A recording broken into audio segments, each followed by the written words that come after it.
c'est par derrière.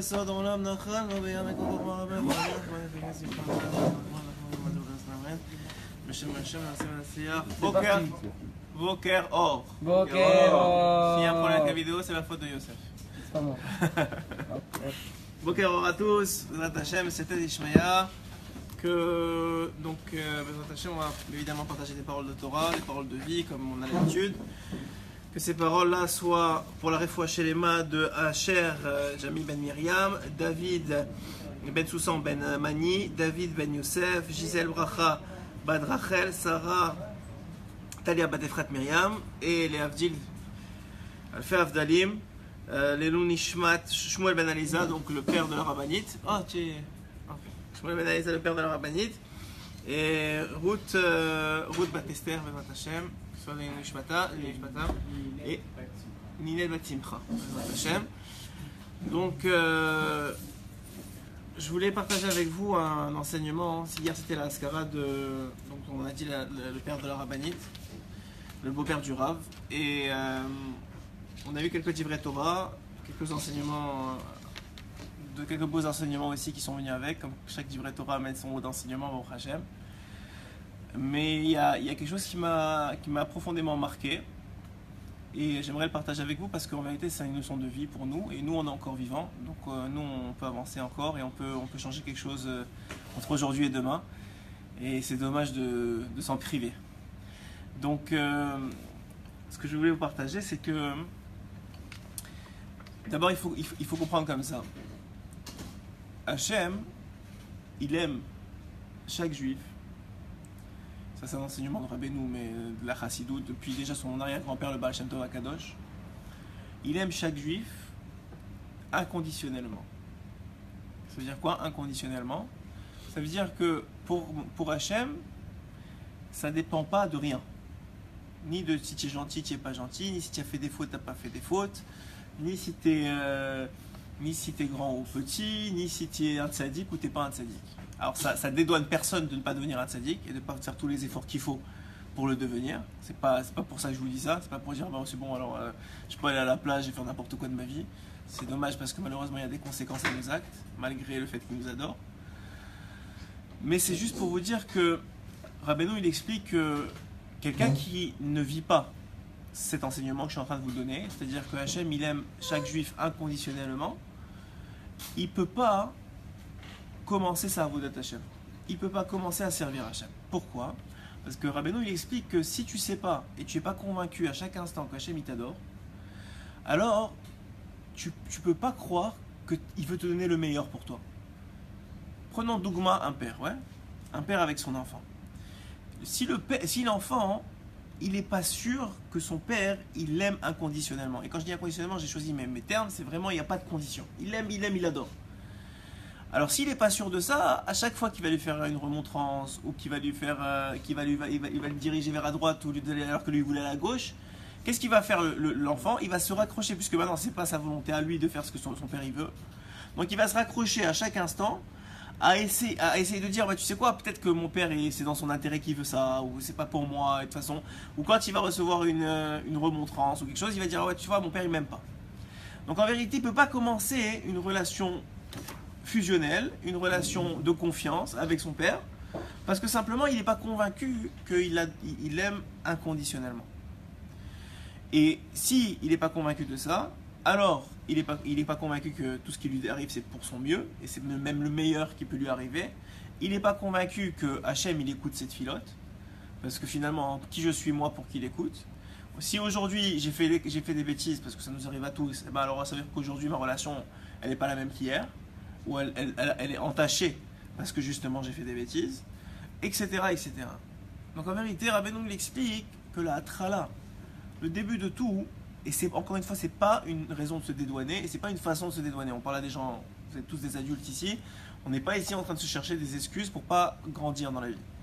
Mais ce que je suis en train de vous dire, c'est que quelqu'un qui comprend pas ça, et qui comprend pas que Hachem il nous a créé sans nous demander, et qu'il nous a créé mais seulement Berachamanuto, je l'ai dit souvent, et Rabbeinu il le rappelle dans un écouté moral, ça veut dire seulement pour dévoiler combien il nous aime et combien il veut nous donner. Alors on ne peut pas commencer à créer une relation saine avec lui. Sachez, ça c'est pas de moi, un de mes rabbinim me l'a dit avant que je sois parent. Il m'a dit que la plupart, et c'est quelqu'un qui s'occupe de l'éducation en profondeur, il m'a dit que la plupart des enfants qui sortent du DERER, c'est pas parce qu'on les a pas bien éduqués, c'est pas parce qu'on leur a pas montré le chemin à suivre, c'est juste parce qu'on leur a pas montré assez qu'on les aime. Ils ont juste pas assez senti qu'ils étaient aimés.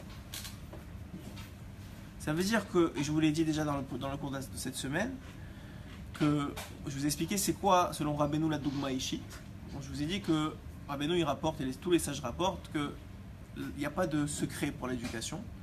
Ceux qui sont parents, ils le savent déjà. Pour ceux qui vont le devenir, vous allez bientôt le savoir, il n'y a pas de secret pour l'éducation. Mais il y a des conseils. Un des conseils principaux, c'est la tfila, c'est de prier beaucoup, parce que c'est pas entre nos mains. L'autre conseil, c'est l'exemplarité, le fait de donner des exemples à ses enfants.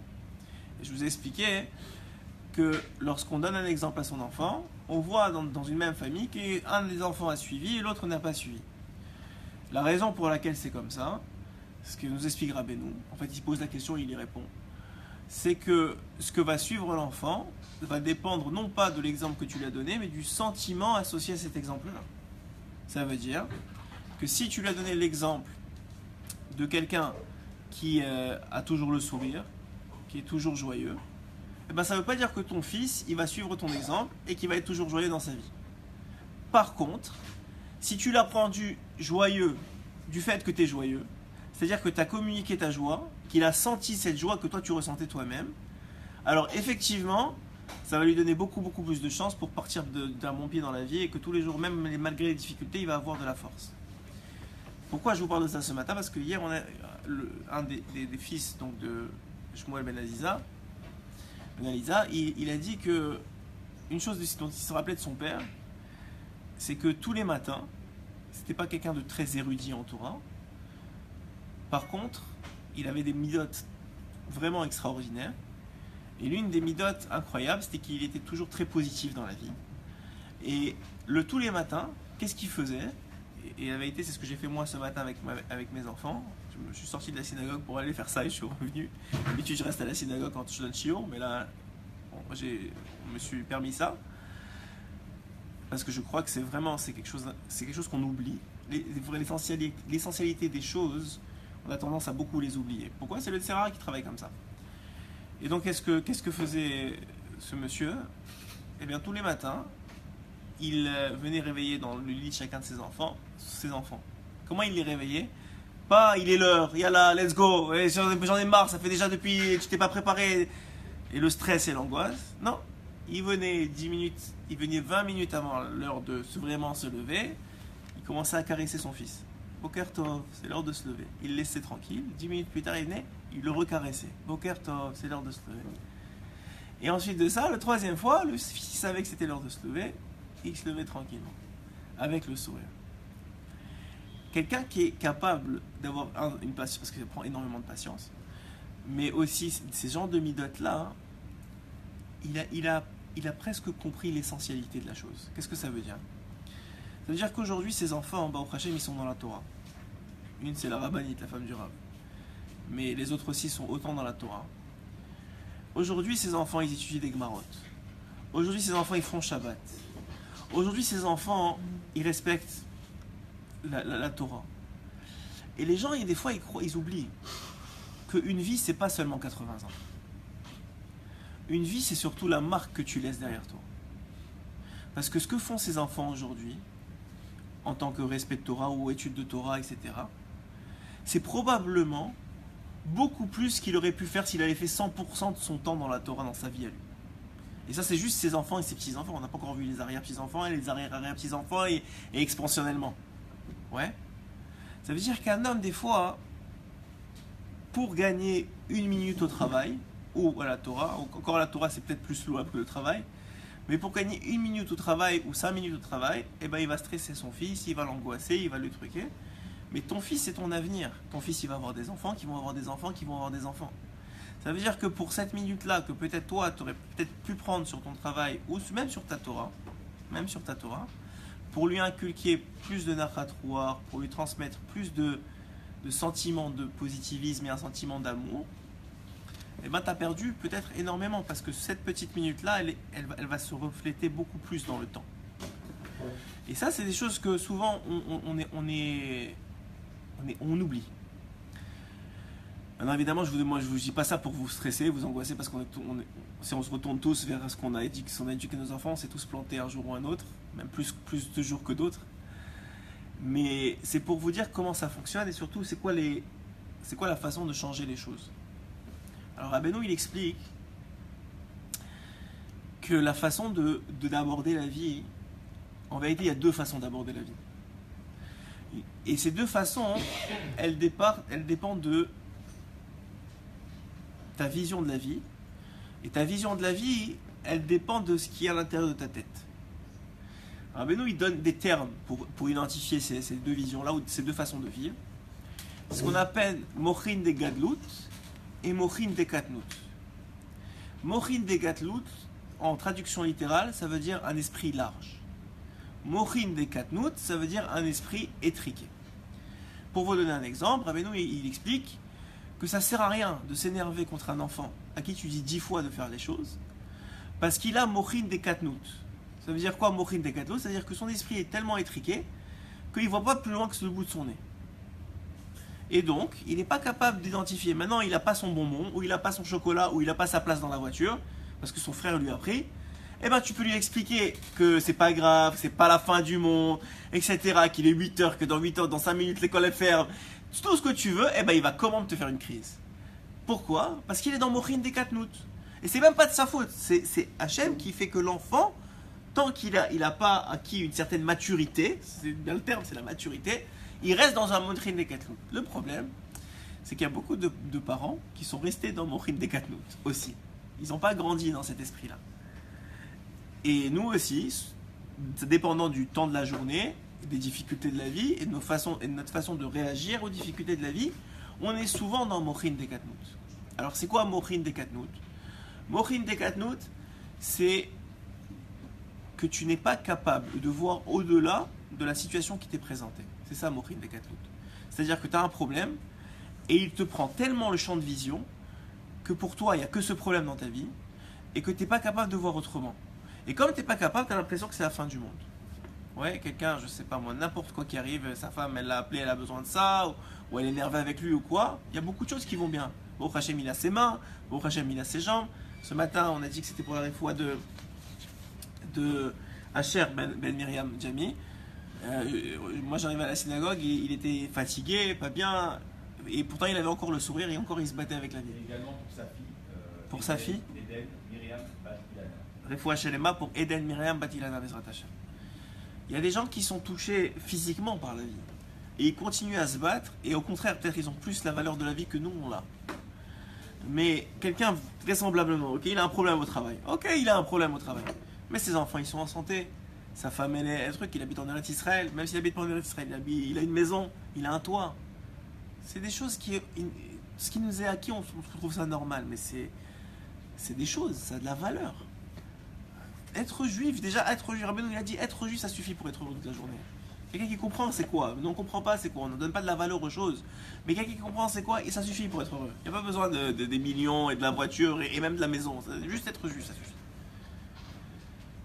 Le roi Chaim Akadosh, dans son introduction que j'ai lue à Shavuot, il dit que dans sa vie ça a été très difficile. À une période de sa vie, il avait les autorités marocaines qui sont attaquées à lui, qui essayaient de lui trouver des façons de l'emprisonner, etc. Au début en tout cas, avant qu'il connaisse c'est qui vraiment le roi Chaim Akadosh. Et il a dit à ce moment-là, c'est peut-être le moment où j'ai le plus appris de la Torah. Parce que je me suis réfugié dedans. Parce que j'avais plus où aller. Donc je me suis réfugié dans la Torah, un peu comme Rabbi Shimon Bar Yochai à l'époque où vous croyez qu'Hachem il fait ça pour rien. Il fait que les Romains ils s'attaquent à Rabbi Shimon ou que les Marocains ils s'attaquent à Chaim. C'est justement pour les pousser dans leur retranchement. C'est quoi leur retranchement? C'est quoi le retranchement d'un juif? C'est ici, c'est là où on est. Vous savez quand ça va pas? Moi personnellement, hein, mais bon Hachem ça va bien dans la vie, mais je veux dire quand ça va pas, j'ai une chose à faire. Bon Hachem j'ai la clé de la synagogue, je viens, j'ouvre la porte, je m'assois. Je dis à la Shrina ici, moi. Tu ouvres un livre de Torah et tu oublies qu'est-ce qui arrive. Alors c'est vrai, des fois c'est difficile de te rentrer dans la Torah, mais une fois que tu es rentré dedans, il n'y a rien qui te touche. C'est comme un bouclier, tu as un barzel sur toi. Et ce que je suis en train de vous dire là, hein, c'est que Mochin de Katnout, c'est cette incapacité-là à sortir de ton problème. Alors je viens de vous donner des solutions. Rabbeinu il dit pour sortir de Mochin de Katnout, il y a plusieurs façons. Le vecteur de Mochin de Katnout pour sortir de ça, c'est la joie. Maintenant, c'est bien beau de dire la joie, mais il faut, quand tu es dans les problèmes, il faut trouver le vecteur qui va t'attacher à la joie et qui va te permettre d'être joyeux. Quand ta femme elle te fait la tête, ou quand tes enfants ça va pas, ou quand c'est difficile, ou quand le partenariat ça c'est compliqué, et que tu as que ça dans la tête et que ça te prend la tête toute la journée, il faut trouver le vecteur de joie. Donc Rabbeinu il explique que, encore une fois, comme je vous ai dit par exemple, que la Torah c'est un vecteur de joie. C'est un vrai vecteur de joie. Pour quelqu'un qui la comprend, pour quelqu'un qui l'étudie, surtout pour quelqu'un qui s'y réfugie. C'est vraiment un refuge. Le Ohr HaChaim, il a des mots très très beaux. Je ne l'ai pas ici. Peut-être que je l'ai ici. Regarde s'il y a le Ohr HaChaim Akadosh dans mon sac. Le Ohr HaChaim, Baruch atah Adonai Eloheinu melech haolam shakol nהיה bidvar. Merci beaucoup. Le Ohr HaChaim Akadosh, il y a des mots très très très beaux sur comment ça l'a aidé à traverser les épreuves. Vous direz, le Ohr HaChaim Akadosh, il avait la Neshama du Mashiach, il n'a pas besoin de rien, les épreuves ça ne le touche pas, c'est pas vrai. Il n'y a personne que ça ne touche pas les épreuves. Parce que sinon il n'y a pas de libre arbitre, sinon il n'y a pas de combat. S'il n'y a pas de combat, on n'a rien à faire ici. C'est écrit Adam, Le'amalod Yulad. Il est né pour travailler, il est né pour combattre. Ça veut dire qu'un homme, aussi grand qu'il soit, son Yetzer Hara est aussi grand que lui. Donc ne croyez pas que parce qu'il est aujourd'hui, il est Rav Chaim Kanievski ou il a été Rabbi Nachman ou n'importe qui d'autre, ils n'ont pas les difficultés quotidiennes que nous on peut avoir. C'est pas vrai, ils ont des difficultés à leur niveau, qui sont peut-être probablement beaucoup plus difficiles que les nôtres. Parce qu'ils ont eu sur leurs épaules, et encore aujourd'hui les grandes générations, ils ont sur leurs épaules des familles, ils ont des responsabilités, ils ont beaucoup plus que nous en vérité. Et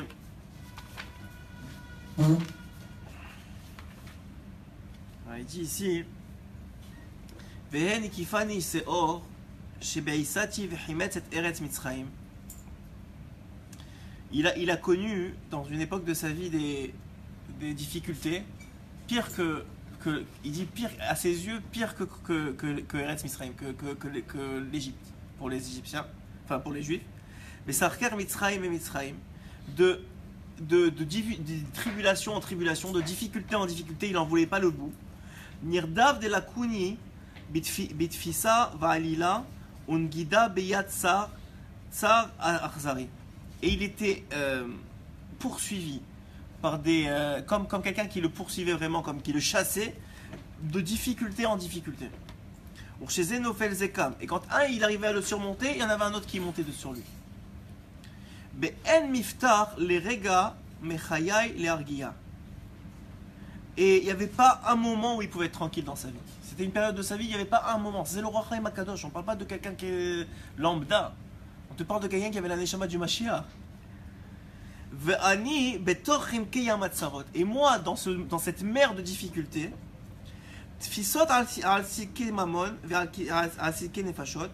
que ce soit au niveau financier, au niveau rouchani,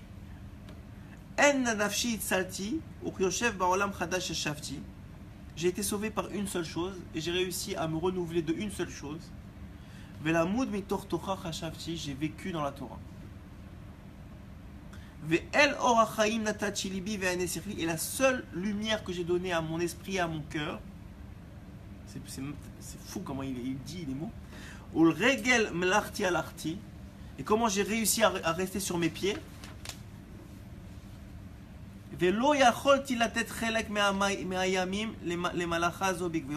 J'ai pas donné une seconde à toutes ces difficultés.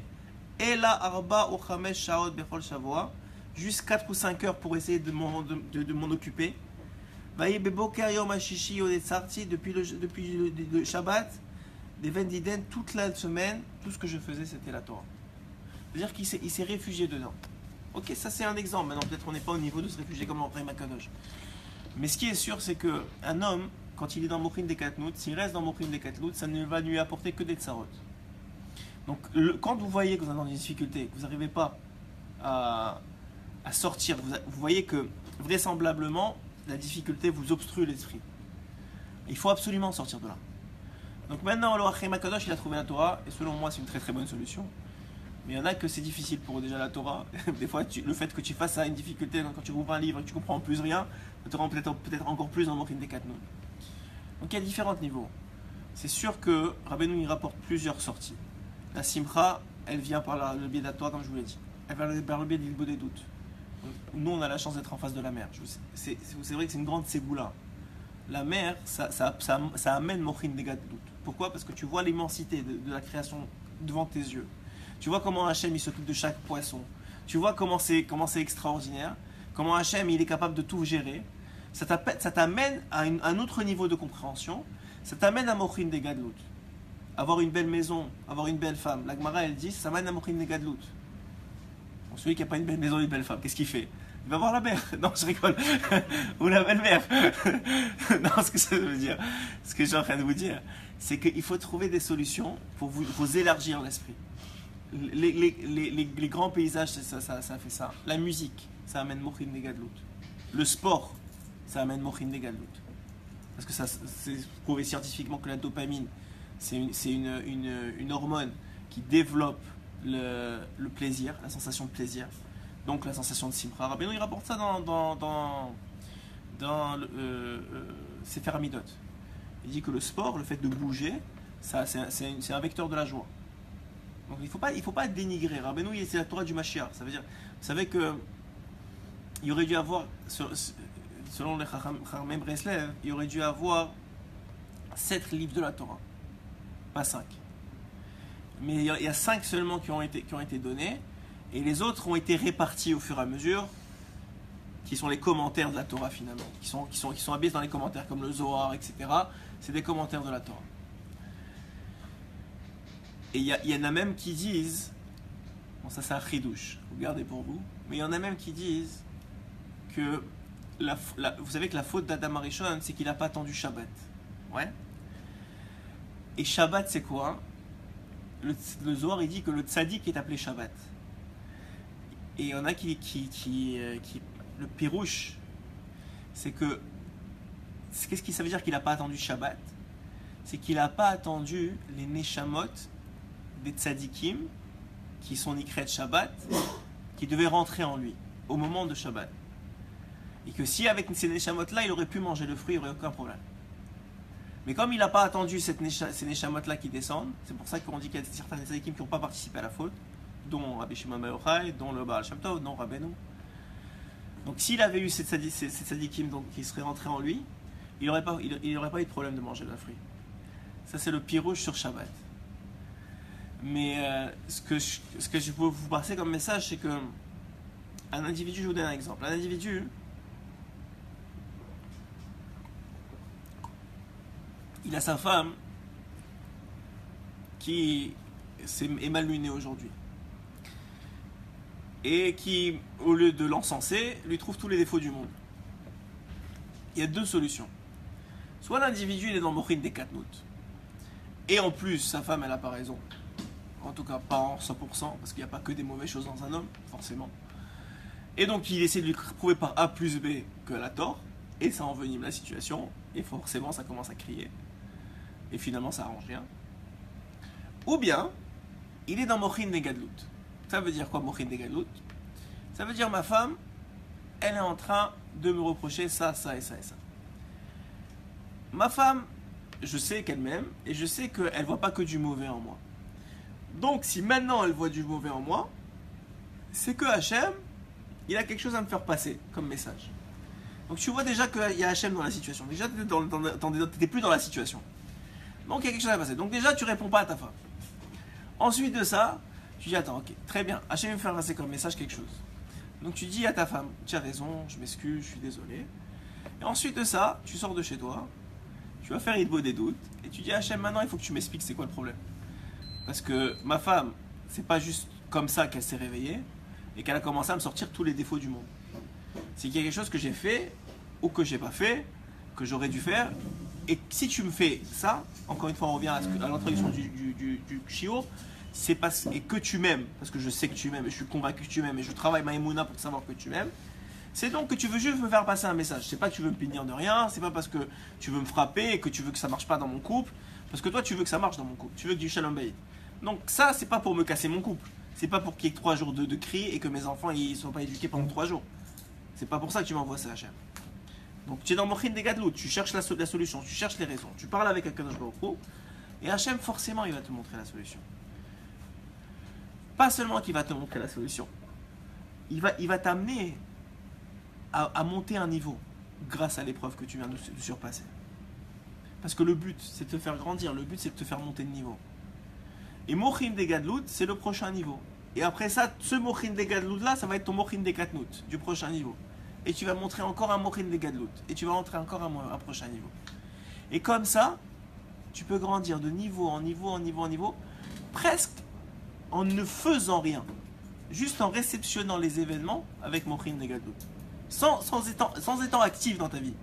C'est-à-dire juste tu réceptionnes et tu gères. Tu réceptionnes et tu gères. Tu réceptionnes et tu gères.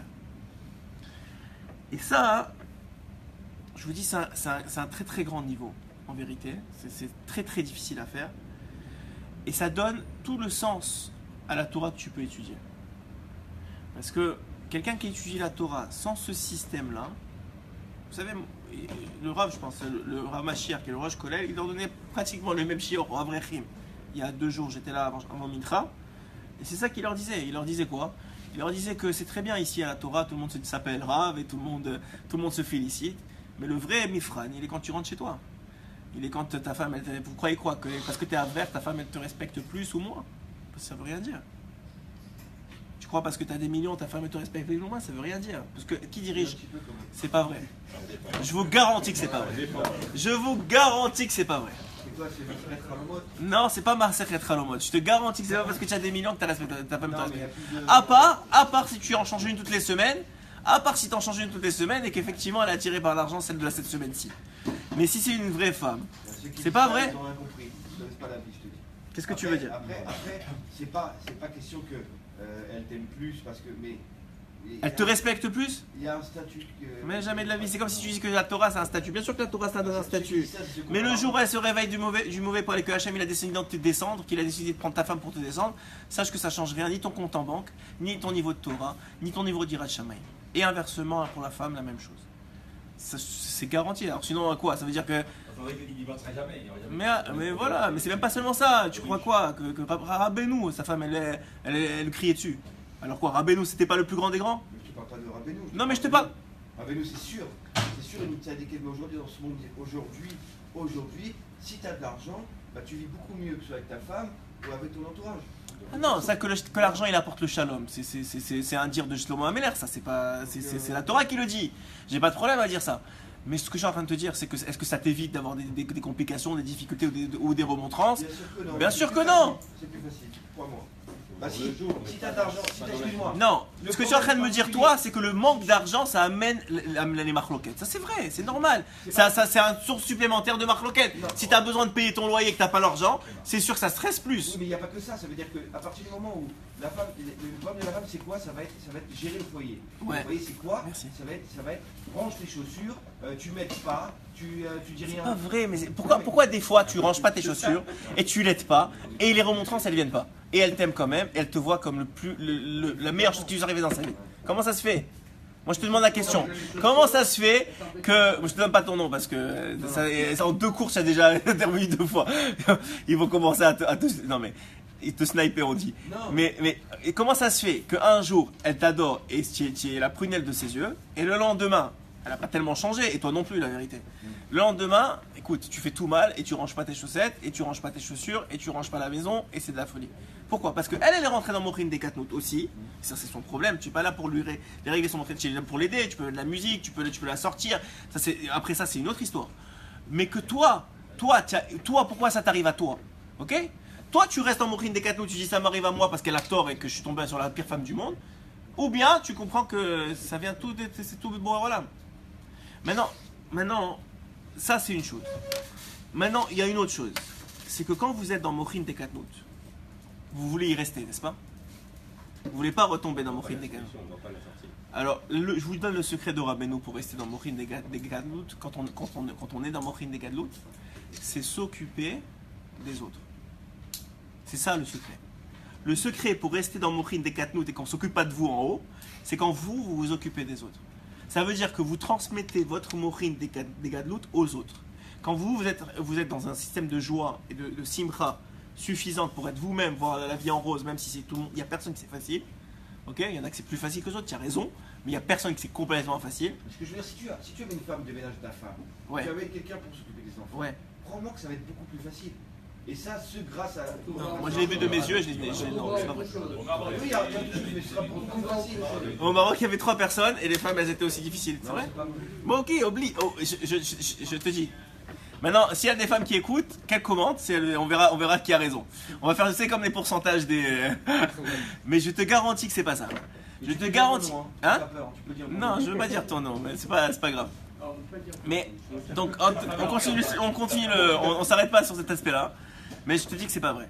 Parce que si Hachem il veut te régler quelque chose, ok, ce sera pas ta femme, peut-être ce sera pas ta femme, mais ce sera ton partenaire de travail, c'est-à-dire ce sera ton fils. Il y a toujours, s'il y a quelque chose à régler, Hachem il veut te réveiller. Donc s'il y a quelque chose à régler, ça va arriver. Et si tu le règles pas, ça va revenir. Ok, donc ça c'est pas un problème. Et comment tu le règles? C'est quand tu dépasses le mochin des quatre notes. C'est-à-dire que tu te limites pas à la situation et tu cherches c'est quoi le message derrière. C'est quoi le niveau. Et le message derrière c'est toujours comment je fais pour sortir de là. Comment je trouve à cette situation qu'est-ce qui est shayar, quelle est la joie shayar. Des fois c'est le sport, des fois c'est la discussion avec Hachem, des fois c'est la Torah, des fois c'est autre chose. Ok? Oui, vas-y. Justement, ce que tu as dit tout à l'heure quand tu as dit que celui qui se trouvait dans le Moukhin de Katyn, Ouais. à ce moment-là qu'il avait pour essayer de s'en échapper, de reporter ça, de s'occuper des autres. Ouais. Non, pas s'échapper. S'échapper, tu peux pas t'occuper des autres. Tu peux même pas t'occuper toi-même quand tu dis Morin des Gadlout. Mais quand tu es dans Morin des Gadlout, c'est-à-dire que tu as déjà dépassé ce niveau-là, tu as trouvé le chemin de joie, shayach à la situation, qui te permet de sortir de cette étroitesse. Tu sors. Mais maintenant, Tu n'es plus dans le Moukhin de d'accord, tu es dans Morin des Gadlout. Mais comment tu fais pour rester dans Morin des Gadlout? Parce que tu as bien, je suis sûr que vous avez de l'expérience et vous avez vu dans votre vie que des fois ça va super bien et d'une minute à l'autre, je sais pas, t'as un PV, t'as un truc, ta femme elle t'appelle et il y a 10 minutes j'étais super heureux, j'ai écouté de la musique dans la voiture et là on dirait que c'est la fin du monde. Il y a quelque chose qui s'est arrivé, ouais, il y a quelque chose que j'ai raté dans l'histoire. Ouais, on est retombé dans Morin des Gadlout. Alors je vous dis, le secret de Rabbeinu, c'est que pour rester dans Morin des Gadlout, il faut ne pas arrêter de s'occuper des autres. Il faut pas arrêter. Si tu je sais pas, il faut que tu t'occupes de Shurim, de partager de la Torah. S'il y a quelqu'un que tu sais qui est pas bien, d'aller voir les malades, tu t'occupes des autres, tu restes en Morin des Gadlout tout le temps. C'est le secret. Hein. Tu t'occupes des autres, c'est-à-dire tu vas voir les malades, tu aides les autres. Il y a quelqu'un qui est pas bien, tu l'appelles, tu dis tu fais Kivudavahem. Tu n'arrêtes pas de t'occuper des autres, tu restes en Morin des Gadlout. C'est comme ça que ça marche. Mais si tu arrêtes de t'occuper des autres, alors il y a des grandes chances que tu retombes dans une épreuve de Morin des Katnout et que tu aies besoin à ce moment-là, encore une fois, de retrouver la porte pour sortir de là. Mais toute la vie c'est comme ça, c'est 2 systèmes de pensée. Vas-y. Ouais, tu peux appeler ça une maturité, c'est une maturité d'esprit peut-être, ouais. Ouais, maturité d'esprit. Ouais. Bien sûr, d'abord tu peux pas t'occuper des autres. Si tu n'as pas Morin des Gadlout. Non, je vous dis ça. Non, parce que les gens ils croient que quand ça va pas dans leur vie, ils peuvent s'occuper des autres. C'est pas vrai, ils s'occupent pas des autres. Parce que s'occuper des autres, c'est t'oublier toi. Mais quand toi ça va pas dans ta vie, tu peux pas t'oublier toi. Tu peux pas, c'est humain. Tu ne peux pas t'oublier toi. S'occuper des autres, ça commence l'autre. Mais alors je vais vous faire le diouk, laisse-moi finir. Je vais vous faire le diouk. Hachem, après tu finis. S'occuper des autres au moment où tu es dans Morin des Katnout, en vérité c'est s'occuper de toi-même. Parce qu'en t'occupant des autres, tu essaies de te sortir de ton problème à toi. Mais c'est pas vraiment s'occuper des autres. Parce que tu verras que le résultat, il n'est pas le même. Vas-y. C'est comme quand la Torah te dit, considère ton épouse comme, entre guillemets, une étrangère. C'est-à-dire que s'occuper des autres, c'est aussi s'occuper de son épouse, de ses enfants. C'est Vadaï, ça c'est le premier niveau, ça. Oublie, ça c'est le premier niveau. Mais Vadaï, c'est ça. C'est écrit Atarbe Sichot Imaïcha. La Mishnah elle dit Atarbe n'ajoute pas des paroles avec des femmes. Et c'est écrit Beisha Shelo, Beishto Amrou. C'est sur sa femme d'abord qu'on parle. C'est-à-dire que quand on parle de quelque chose, c'est d'abord sur les proches qui sont avec toi. C'est pas. Ça n'entraîne pas automatiquement que si on s'occupe des autres, Dieu il va nous aider. Il va s'occuper. Bien sûr, ça marche. Ça va. Mais quand vous vous occupez, parce que c'est très profond ce que je vous dis. C'est ce que Rabbeinu il dit. Il faut comprendre le diouk. Quand vous vous occupez des autres, mais que vous êtes dans Morin des Katnout, c'est-à-dire que ça ne va pas dans votre vie, en vérité vous vous occupez pas des autres. Vous vous occupez de vous. Ok, ça veut dire que vous essayez de sortir de votre problème. Et en même temps, ce que vous avez trouvé quelqu'un pour vous aider à sortir, lui il croit que vous l'aidez par le biais de quelqu'un. Vous croyez que par le biais de la bonne action. Ok, lui il croit que vous l'aidez, mais en vérité vous vous aidez vous-même. Et ça va se ressentir dans l'aide que vous allez lui apporter. Elle va pas être aussi efficace. Ok. Mais quand vous êtes dans Mochin des Gadlout, c'est-à-dire que vous n'avez pas besoin d'aider les autres pour être bien. Vous êtes déjà bien. Vous êtes déjà dans un esprit de Simcha. À ce moment-là, vous êtes vraiment en train d'aider les autres. Mais c'est vrai que que ce soit dans Mochin des Gadlout ou moins dans Mochin des Gadlout, que ce soit dans les deux niveaux, quand vous vous occupez des autres, on s'occupe de vous. C'est normal. C'est Hachem, il s'occupe de vous. Pourquoi ? Parce qu'il aime son peuple d'Israël, comme vous savez, inconditionnellement. C'est le début du shiur. Donc, inconditionnellement. Donc s'il sait qu'il y en a un qui s'occupe de l'autre, c'est sûr qu'il va dire ok, s'il a besoin d'aide, je vais l'aider. Mais une des façons de l'aider, c'est de l'empêcher de retomber dans Mochin des Gadlout. Parce que sachez que c'est pas les événements qui font la qualité de la vie. Et contrairement à ce que certains disent, c'est pas le compte en banque. Même si ça aide, je dis pas que ça aide pas, c'est normal, je comprends. C'est normal que ça aide et que c'est beaucoup plus difficile d'être dans Mochin des Gadlout quand on est pauvre ou que quand on est riche. Peut-être. Mais c'est aussi beaucoup plus difficile d'être dans Mochin des Gadlout quand on est pauvre spirituellement que quand on est riche spirituellement. Ok ? Donc c'est pas seulement physique. Quand quelqu'un il connaît la Torah, il apprécie la Torah et quand il ouvre un livre de Torah, il est tout de suite heureux, eh ben, il a sa solution presque tout le temps. Ok ? Donc ça veut dire c'est pas seulement dans l'esprit que c'est comme ça. Donc il faut comprendre que le message que je voulais vous dire et que j'ai été inspiré hier par Shmuel Ben Aziza, c'était ce sentiment-là que c'était pas forcément quelqu'un a priori grand en Torah, mais les midotes d'un individu, elles se ressentent. Et pas seulement elles se ressentent, mais elles se transmettent. Et après ça, même si c'est pas toi qui a fini le chasse, puisque tu as transmis les midotes, encore une fois, à travers le fait que c'est le sentiment que vous avez transmis à l'enfant. C'est que l'enfant, il a senti que c'était bon d'être juif. Il a senti que c'était bon de faire Shabbat. Il a senti que c'était bon. Il a eu un plaisir de ça. C'est pour ça qu'ici on a des bonbons pour les enfants. Toute la journée on leur donne dès qu'ils viennent à la synagogue. Ou que dans les meilleurs Haredi, la première chose qu'ils font, c'est leur apprendre la lèvre-bête avec du miel dessus. Ouais, ils mettent du miel et les enfants ils commencent à bouffer la lettre. Pourquoi ils font ça ? Parce qu'ils savent que c'est comme ça que ça marche. Si l'enfant il n'a pas, et l'enfant c'est vrai pour nous aussi en vérité, si l'enfant il n'a pas de plaisir de ce qu'il va faire, il ne le refera pas. C'est pas compliqué, il ne le refera pas. Parce qu'il a un corps. Et que ce corps-là, il est comme ça. Rabbeinu explique que la Neshama, elle est dans le cerveau. Ok ? La Neshama, elle est complètement pure. Elle a aucun lien avec ce monde-ci. Pour qu'elle ait un lien avec ce monde-ci, évidemment, il y a le corps qui transmet, mais il y a plus que le corps. Il y a le Koach HaMedame, il appelle ça. Le Koach HaMedame, c'est la force de l'illusion. Et il dit que la force, et le Rabbi Nathan il explique dans l'Écoute à la Chod, que la force de l'illusion, c'est le chaliar de la Neshama. Ça veut dire que un chaliar, ça veut dire un messager, un envoyé. La Neshama, elle est obligée d'aller recueillir les informations vers l'extérieur pour pouvoir les interpréter et les analyser et commencer à en faire quelque chose. Ouais. Les informations extérieures, c'est qui va les recevoir ? C'est le Koach HaMedame, la force de l'illusion. Et cette force de l'illusion-là, plus elle est sale, c'est-à-dire plus vous ne l'avez pas travaillée, plus elle va vous apporter des informations qui sont fausses. Par exemple, la voiture qui est en vérité 4 roues et de la ferraille, c'est la plus belle chose au monde. Ça c'est du Koach HaMedame. Ou que le steak, c'est le truc incroyable, tu comprends, ça vaut des milliards. Mais c'est du Koach HaMedame, qu'est-ce que c'est ? C'est un morceau de viande que au bout de 10 minutes, il est froid, t'as même pas envie de le manger. La voiture, c'est quoi ? C'est 4 roues et de la ferraille. Ok, elle était pas en rouge. Mais c'est du Koach HaMedame en vérité. Ça veut dire quoi ? C'est une force de l'illusion. Quelqu'un qui ne travaille pas sur il appelle ça le birour du Hémet, de se convaincre qu'est-ce qui est vrai et qu'est-ce qui ne l'est pas, qu'est-ce qui a de la valeur et qu'est-ce qui ne l'est pas, il est tout le temps en Koach HaMedame. C'est-à-dire que son corps d'âme, il a un tellement grand pouvoir que même ce qui arrive à sa Neshama, c'est faux. Ouais, c'est ce qu'il expliquait un peu hier à Amneria. Dans le sens que quoi ? Que Hachem nous a donné 2 ailes. Pour que nos mitzvot et notre Torah, c'est ce qu'il disait, c'est le Rabbeinu qui rapporte ça, que Hachem nous a donné, on va finir avec ça parce que les Abraham commencent à arriver, Hachem, il nous donne 2 ailes pour pouvoir nous élever spirituellement et pour pouvoir les transmettre à nos mitzvot qui, elles, s'élèvent spirituellement et à notre Torah qui, elle, va s'élever spirituellement et à notre prière qui, elle, va s'élever spirituellement. Parce que c'est très possible que votre Torah, elle ne s'élève jamais. Okay? Que vos mitzvot ne s'élèvent jamais et que votre prière non plus. C'est rapporté sur le Baruch Shem Tov HaKadosh qu'un jour il est rentré dans un Beth Midrash et qu'il a dit je peux pas rentrer.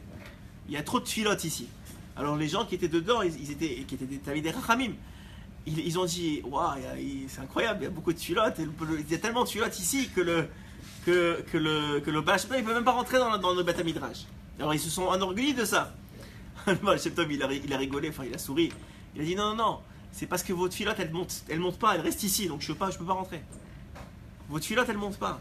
Vous avez trop d'orgueil, je sais pas ce qu'il leur avait dit exactement, mais les filotes, elles montent pas. Ça veut dire que vous pouvez faire des choses, mais vous n'avez pas donné les ailes. Alors Rabbeinu, il explique que les ailes de ça, une des ailes, c'est la Ahavat Hashem, la Ahavat Shamaim, l'amour du ciel, et l'autre aile, c'est la Hirat Hashem, la crainte du ciel.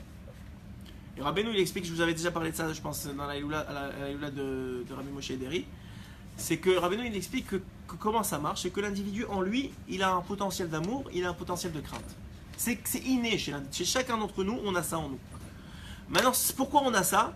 Parce que ça nous a été donné pour craindre Hachem et pour aimer Hachem. C'est pour ça que ça nous a été donné.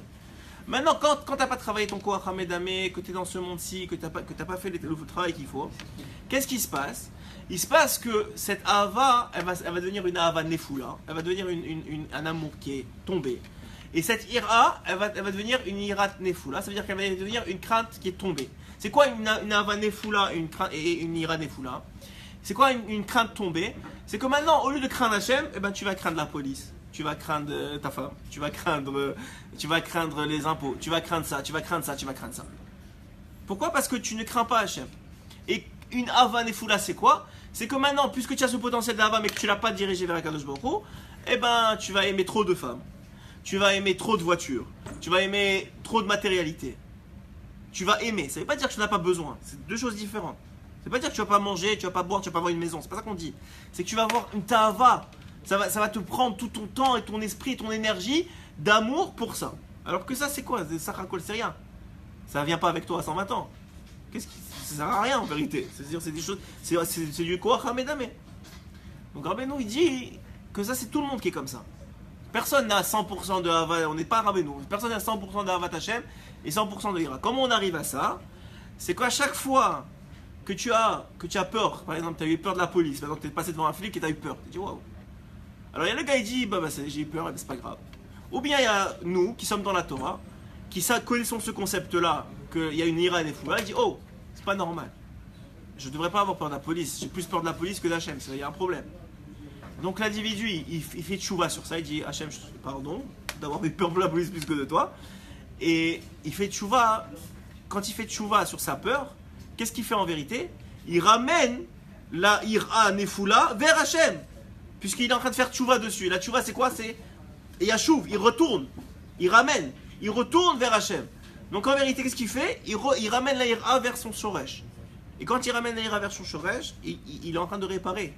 La même chose avec la Hava, quand il a une trop grande envie des femmes, ou de la nourriture, ou de l'argent, ce qu'on a dit les 3 tavotes principales, quand un individu il a trop envie de ça, il doit s'arrêter à un moment. Et même, parce que le problème, même si tu n'arrives pas à combattre, tu dois dire à Hachem, pardonne-moi, au moins je sais que ça devrait être vers toi. Rien que ça, c'est déjà un niveau de remonter la Havat Nefula. Mais c'est un travail quotidien, c'est un travail qui, je ne sais même pas s'il est de notre génération. Parce que c'est vraiment dur, c'est pas facile de faire ça. Vous imaginez à chaque instant se remettre en question et se remettre en question. Alors au moins une fois par jour, essayez d'arriver à attraper ça. C'est écrit dans Zohar Kadosh, il dit que celui qui se juge dans ce monde, il ne sera pas jugé en haut. Non, c'est pas ça qu'il dit, excusez-moi. Il dit que celui qui se juge, ça c'est Rabbeinu qui ça. Il dit que celui qui se juge dans ce monde, il sera jugé par Hachem en haut. Et tout celui qui est jugé par Hachem, il sort gagnant. Comme ça il dit. C'est-à-dire qu'il peut y avoir des tzadikim qui te jugent, ou il peut y avoir Hachem directement. Celui qui a choisi dans ce monde-ci tout le temps de se remettre à Hachem et de se faire juger tous les jours par Hachem, puisqu'il s'est remis entre les mains d'Hachem avant d'aller dormir tous les jours, comme il dit Rabbeinu. Alors à ce moment-là, Hachem il dit à la fin de sa vie, il dit ben écoutez, moi je veux bien que vous le jugiez, mais toute sa vie c'est moi qui l'ai jugé. C'est pas aujourd'hui que ça va changer. Et donc à ce moment-là, tu sors Zakai. Tout ça pour vous dire, on va finir comme ça. Hein. Tout ça pour vous dire que toute la vie, c'est de passer du Mochin des Katnout à Mochin des Gadlut. Et la façon, le pont, c'est la joie, le vecteur de joie que vous allez trouver. Le vecteur de joie que vous allez trouver, c'est comme je vous ai dit, la Torah, la famille, les valeurs, le sport. Vous allez trouver avec la musique, en tout cas tout ce qui est cachère, on parle. Hein. On ne parle pas d'aller faire du sport avec des femmes qui sont dénudées ou aller écouter de la musique qui n'est pas de la musique cachère. On parle de quelque chose qui est cachère. C'est des vecteurs de joie. Et ces vecteurs de joie-là, ils vont t'amener à Mochin des Gadlut. Une fois que tu restes à Mochin des Gadlut, tu essaies de t'occuper du maximum des autres et tu as des grandes chances de rester dans un état d'équilibre. Et ça, c'est Béhémet, ce qui va changer votre perception de la vie. Et finalement, la vie, c'est juste de la perception. Donc une fois que vous allez changer votre perception de la vie, votre vie, elle va changer. Vous allez avoir plus le sourire, vous allez être plus heureux, vous allez pouvoir aider plus les autres et vous allez accumuler énormément. Parce que sachez une chose, sauf, même si c'est pas pour ça qu'on le fait, mais quand vous aidez quelqu'un d'autre, disons que vous avez vu quelqu'un qui est loin de la Torah, et vous avez pris son numéro de téléphone, et vous venez déjà au Shiur Torah, et vous l'appelez le matin et vous dites écoute, viens à Shiur Torah une fois, 2 fois, 3 fois. Et au bout de 4 fois, il vient. Et il est mitroraire de ça, il commence à se réveiller de ça. Il fait tchouva. Maintenant, cet homme-là, il va commencer à mettre la kippa, il va commencer à mettre les tzitzit, il va commencer à manger cachère. Et il va dire à sa femme, tu sais quoi, peut-être toi aussi tu devrais faire la même chose. Et sa femme aussi elle va être mitroraire. Et ses enfants, ils vont aller à une école de Torah. Ou même s'ils ne vont pas à une école de Torah, ils vont commencer à être plus religieux. Etc. À 120 ans, c'est tout. Hachem, il a un coffre qui est illimité. Donc il n'a pas besoin de séparer les récompenses. À 120 ans, il va avoir votre récompense de votre vie et tout le reste avec. Tout ce que l'individu il aura fait parce que vous l'avez amené une fois à un cours de Torah et que c'est grâce à ça que ça a amené à toutes les conséquences positives que ça a eu, c'est dans votre compte à vous. Évidemment qu'on ne fait pas ça pour ça et que c'est un niveau très bas de se motiver par rapport à ça, mais c'est quand même juste pour comprendre que Hachem il nous aime tellement qu'il veut juste nous donner. Il faut juste qu'on participe à cette donation-là. Et que si on participe, alors on n'a que à gagner de tout ça, Bezrat Hachem. Et Béhémet, je vous dis, Mochin des Gadlut, c'est difficile à maintenir, c'est difficile à avoir, mais c'est ça le vrai bonheur. Si tu peux arrêter.